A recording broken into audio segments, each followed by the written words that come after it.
जब अंग्रेजों ने अभी भारत पर पूरी तरह शासन भी शुरू नहीं किया था, उससे बहुत पहले एक मराठा सरखेल था जिसके नाम से यूरोपीय साम्राज्य समुद्र में डरते थे।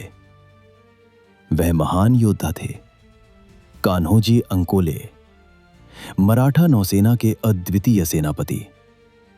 महाराष्ट्र के कोंकण तट पर जन्मे कान्होजी आंग्रे बचपन से ही समुद्र और जहाजों को देखते हुए बड़े हुए। उनका जीवन जुड़ा था विशाल अरबियन सी से। समुद्र की चाल, हवाओं की दिशा और तट की रणनीति, इन सब को वो किसी भी अन्य सेनापति से बेहतर समझते थे। जब मराठा साम्राज्य को यूरोपीय नौसेनाओं से खतरा बढ़ने लगा, तब आंग्रे ने एक शक्तिशाली मराठा नौसेना का निर्माण किया। उन्होंने समुद्र में मजबूत किले बनवाए, जिनमें सबसे प्रसिद्ध था कोलाबा फोर्ट। इन समुद्री किलों से वे पूरे पश्चिमी तट पर नियंत्रण रखते थे और मराठा व्यापार मार्गों की रक्षा करते थे। उनकी ताकत का एक प्रसिद्ध उदाहरण 1712 में देखने को मिला।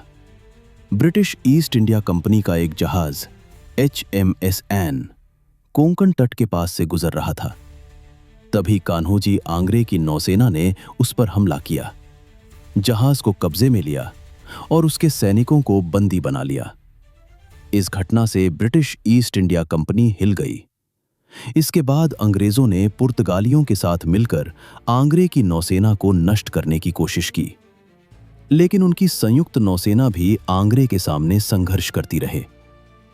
अपने उत्कर्ष के समय पश्चिमी भारत के समुद्र में कोई भी यूरोपीय जहाज कान्होजी आंग्रे की अनुमति के बिना सुरक्षित यात्रा नहीं कर सकता था। कई व्यापारियों को समुद्र से गुजरने के लिए समुद्री चौथ देना पड़ता था। यूरोपीय इतिहासकारों ने उन्हें मलबार कोस्ट का पायरेट कहा, लेकिन मराठों के लिए वे थे भारतीय समुद्रों के रक्षक। 2 दशकों से अधिक समय तक कान्होजी आंग्रे ने मराठा साम्राज्य के समुद्री तटों की रक्षा की और शक्तिशाली यूरोपीय साम्राज्यों को चुनौती दी। उन्होंने ये सिद्ध कर दिया कि भारत के समुद्र विदेशी शक्तियों के लिए आसान नहीं थे और इसलिए इतिहास उन्हें याद करता है अरब सागर का शेर।